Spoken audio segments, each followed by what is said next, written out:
Okay, so today we're going to talk about day 3.5, which is change in tandem and concavity. And we're going to first go through some important vocabulary for this section. So you should already know what a zero is. Sometimes it's also called a root or an x-intercept or a solution. On a graph, you can identify zeros by where a point is on the x-axis. So for example, in this graph, there are 3 points on the graph that are on the x-axis, and those are your 3 zeros. A more explicit definition would be the x value when the y value is 0, or in a function notation, we would call it f of x equals 0. Extrema are either maximums or minimums. They could either be a max or a minimum value of a function. And when we talk about max or minimum values, we're explicitly referring to y values, not x values. They can either be global maximums or local maximums. Sometimes a global maximum is called an absolute maximum. It could also be a local minimum or a global minimum as well. So we'll just call it max or min. A local minimum, or otherwise known as a relative minimum, is where the graph changes from decreasing to increasing. And similarly, a local maximum or relative maximum would be where a graph changes from increasing to decreasing. All right, so I'm going to draw a little picture similar to our diagram from zeros. We'll do a cubic function or a quartic function. Maybe we'll make this a quartic function this time. So if you can imagine yourself as a bug crawling on this graph, you're starting on the left side, what's happening to the location of the bug? Well, it's going downhill, downhill, downhill until it gets to the local minimum that's located approximately here. Then suddenly the bug starts going uphill, uphill, and it's going to continue going uphill until it gets to this local maximum, and then it's going to start going downhill, downhill, until it gets to this local minimum, and then it's going to go uphill, uphill. All right, so where do we have a local minimum? Is where it changes from decreasing to increasing. So those would be your local minimums. And then where do we have our local maximum? It's where it changes from increasing to decreasing. All right, going on with our vocab, we have concavity. And concavity is basically describing the curvature of a graph. So a graph can be concave up, and a lot of times they refer to it as bowl-shaped. So the graph is basically able to collect like water if it was raining above the graph. A concave down graph is where the graph is facing downward. And it would be like a hat shape. Like if you had a hat on your head, it wouldn't catch any rainwater because the bowl part of the hat is facing downward. So I'll draw another picture for that one. All right, so let's say that I have this graph. We actually do need to know one more vocab word, and that's our point of inflection. So the point of inflection is where the concavity changes. All right, so in this graph, there's one point of inflection that's labeled with a blue dot, and I'm going to highlight where we have our concave up portion of our graph, and then we have our concave down portion of the graph, and you can see that where those two portions meet, that's where there is a point of inflection because that's where the concavity changes. Take a look at the function value, which is the y-coordinate of any point on the graph. If values are increasing, then that means that the y values are increasing. So that would be anything over here. If you can imagine if you're a bug crawling on the graph, you'd be crawling uphill. So the y value would be increasing. And then on the other hand, if you are going downhill, and that's where the y values are decreasing, so that's this side of the graph.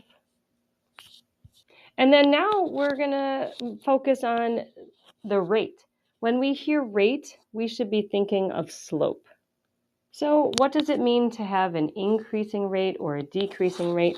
Well, let's take a look also at the points of inflection, which I'm going to label right there. That's where the concavity changes. So when I have concave down, that's like a frown. When I have concave up, that's like a cup.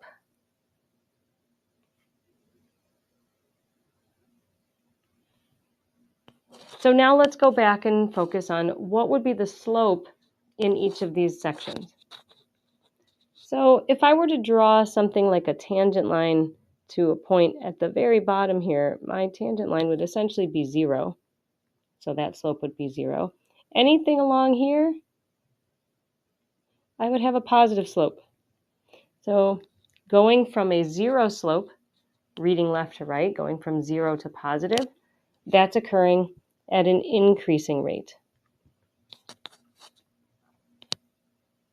If I keep going on the graph, this has a positive slope, positive slope, positive slope, then suddenly a 0 slope. So I go from a positive slope to a 0 slope. That would occur at a decreasing rate. And then if I keep going on my graph, now all of a sudden I'm going down and to the right. Those tangent lines have negative slopes. So if I go from 0 to a negative, that's decreasing. And then finally, if I have tangent lines here, I have negative slopes. Then at the very lowest point of my graph, I've got a 0 slope. So I go from a negative to a 0. That increases. So a nice easy way to remember this is if you have concave down, that's going to provide you with a decreasing rate. And over here, this is also concave down. So you have a decreasing rate. And then similarly, in the sections where we had our concave up, notice that those were increasing rates. So you can either think of the slopes in those sections, you can just look at the concavity, and that'll tell you whether your rate is increasing or decreasing within a specific section or interval on your graph. So moving on to the next one, now we have just 2 points of inflection that are labeled here. These are our points of inflection. And we can identify where we have concave up, which is where we would catch our rainwater here. And then in our other section where we have basically a hat shape, we have our concave down. And then in our final graph, we have a bug or a value of our function that's increasing, but it's at a fixed rate. So whatever our rate of change is between any 2 points, it's always going to be positive. If I pick any 2 points here, it's a positive slope, but it's the exact same slope. So it's constantly having the same slope, and that only occurs when the graph is linear, right? But our bug would be crawling uphill, and the slopes are always positive. So when your bug is crawling uphill, right, your slopes are always going to be positive. When your bug is crawling downhill and the function value is decreasing, then your slopes are always going to be negative.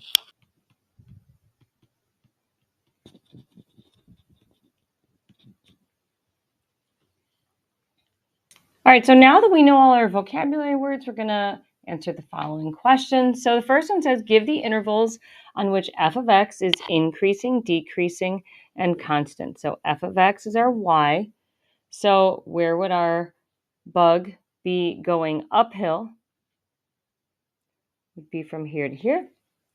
So that is at, if you look at the x coordinates, the interval is from 4 with the arrow here. It means it would go on to infinity for the x-axis. So it would be from 4 to infinity. We know that anytime we have an interval with infinity in it, we would definitely use parentheses. But here we can see that there's an open circle, but also the interval itself is really just in between the two endpoints, not the endpoint itself. So I would say that generally you should use parentheses for writing intervals of graphs. On the AP exam, they would definitely deduct points if it was not supposed to be a bracket, not including the endpoint, and you had a bracket. But if you have parentheses, they'll generally accept that in all cases. So just to be on the safe side, we'll typically stick to the parentheses. All right, the next thing is looking at where is your graph decreasing. So if you're a bug, where are you having a downhill walk? And that would be in this section. So we have the arrow here. That means it goes on to negative infinity. It goes to 0. Even though there is actually a point at 0, 0, we're just going to say from negative infinity to 0. And then constant for our y value is basically when you have a 0 slope. It's flat, and that occurs between 0 and 4. So no change in our y values. All right, moving on to problem number 2. It says the function g of x is shown below, actually to the right. And we need to find all x values where g of x, otherwise known as y, is equal to 0. So y is equal to 0 here, here, and here. Right? These ordered pairs would be 2, 0, negative 1, 0, and negative 3, 0. So we need to find the x values that would occur at negative 3, negative 1, and 2. Estimate the relative minimums of g of x. So remember, a relative minimum is where the graph changes from going to a decreasing function value to an increasing function value. So basically the low points on your graph. So we have a low point here and another low point here. Now, we're pretty sure that one is at 2, 0. This one, to estimate it, I might say around negative 2.5, maybe negative 35, somewhere around there. It says estimate, so it doesn't have to be perfect, but it's approximately there. And when we talk about relative minimums, we want y values. Right? What's the value of the function? The function value is always referring to a y value. So that would be these numbers. So it would be negative 35 and 0. All right, now relative maximum is where our bug is crawling on the graph and it's going uphill, uphill, uphill. So it's increasing, then suddenly it starts to decrease, and that is the only location where we have a relative max. And it looks like it's at about 1, maybe a little bit above 30. So let's just say approximately 32, somewhere around there. All right, so again, when we talk about relative mins and relative maxes, we're referring to the y values, which would be 32. Back to the relative maximum, we're not going to talk about these as relative maximums. Those would be like a global maximum or an absolute max. When we talk about relative max, we talk about it in like a small section of the graph. So within all the points that are around that point, the highest point we have is 1, 32. Now, overall, the graph does go to positive infinity, but that's not what a relative maximum is.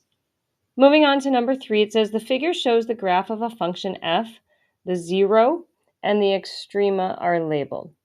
So a 0 would be over here. Extrema would be our local minimums, local maximums. They could be global maximums. So these would be our extrema. And then the point of inflection is where our graph changes from concave down to concave up. So let's go back to answer the question, which says, let A, B, C, D, and E represent the x coordinates at those points. Of the following, on which interval is f increasing and the graph of f concave down? All right, so we're looking at our y values. Where would our y values be going up, up, up, and up? And then where would we have this hat shape concave down? So think about, where is your bug crawling uphill? Well, our bug would be crawling uphill between A and B, and it would also be crawling uphill between D and E. Between B and D, obviously, we're going downhill. So we don't want to look at those sections. So we know that it's not B to C, and we know it's not C to D. So that at least eliminates two of our options. So where do we have the concave down? It would be in this section. So the interval from A to B. The D to E section would be your concave up portion. All right, number 4. We're going to use the same exact graph, but we're going to answer different questions. So it says, estimate the interval or intervals at which the graph is concave down. All right, so when is our graph concave down? Anywhere between the point where it's increasing, suddenly it gets to the relative max, it changes direction, it goes decreasing until it gets to our point of inflection. So where do we have a hat shape? And that's between A and C. But it does say to estimate these intervals. So they actually want the x values. So when we talk about function values, we talk about y's. When we talk about intervals, we talk about x's. So if we're looking at the x coordinate of A, I'd say it's a little bit less than 1, so approximately 0.8. And the x coordinate of C is somewhere between 4 and 5. So let's just say 4.5. And again, we're going to use parentheses anytime we refer to intervals. All right, next one is, when is the function decreasing? So when does the y value go down, which would be when your bug is crawling downhill. So my bug would be crawling downhill between B and D. And we need to come up with the estimated x coordinates for those. So B is a little bit less than 3, so let's just say around 2.8.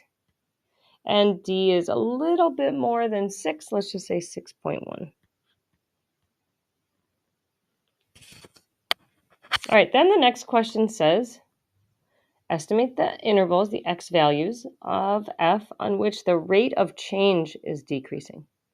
So this would be our slope. And when is our slope decreasing? All right, so when we hear rate of change, we want to focus on concavity. And when the rate of change is decreasing, that would be a section where we would have concave down. So we just need to look at, where is our graph concave down?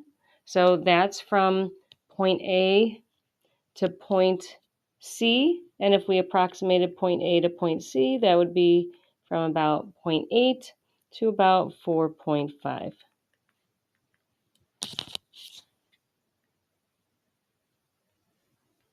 Then if we move on to the next problem, it says estimate the interval or intervals of f on which the function is decreasing at a decreasing rate.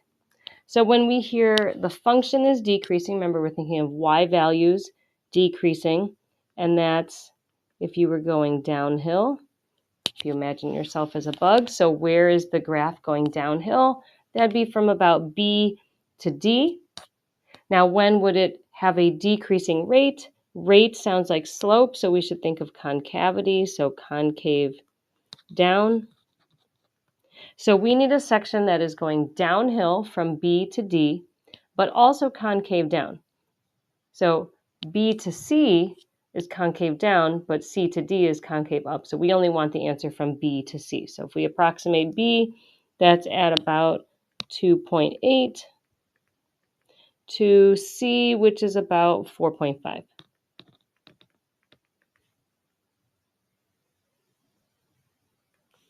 New graph this time. So the figure shows the graph of the function g for the interval from 0 to 13. And the endpoints of the intervals are labeled with A and E. Two other extrema for g are B, which is our relative or local minimum, and our local maximum. Point C is the only point of inflection of the graph. So let's let T of A and T of B, T of C, T of D, and T of E represent the x coordinates at these points. So these are all intervals that are x values here. Of the following, on which intervals is the rate of change, what is our slope, decreasing? All right, so let's figure out from each interval what's going on. So from A to B, we go from basically a very steep, almost vertical slope, but this slope is negative because it's going from the upper left to the lower right, but then suddenly it gets flatter and flatter and flatter and almost zero. So going from a negative value to zero, we would call that increasing. All right, so we would not consider A to B as a decreasing rate of change. All right, then if we move on to the next section, from B, we start from approximately 0 to a pretty steep, almost vertical, until we get to a point of inflection at C. So we call that a steep positive slope. So going from 0 to positive, that would be increasing. All right, so we don't want that one. That's not even one of our options, but we can remove C because earlier we said that A to B was increasing, so that's not decreasing. All right, moving on to our next section, we've got C, where we've got our almost positive, not quite as positive, slightly less positive, and now almost 0. So from C to D, we go from a pretty steep but positive slope, right? Anytime we go from the bottom left to the upper right, that's a positive slope, to flattening out to almost 0. So positive to 0, that would be decreasing. All right, so potentially this could be our answer. It's probably our only answer because looking at the choices, but we're going to still evaluate what's going on from D to E. So from D to E, we have a 0 slope, but then slightly more negative, more negative, more negative until we have an almost vertical.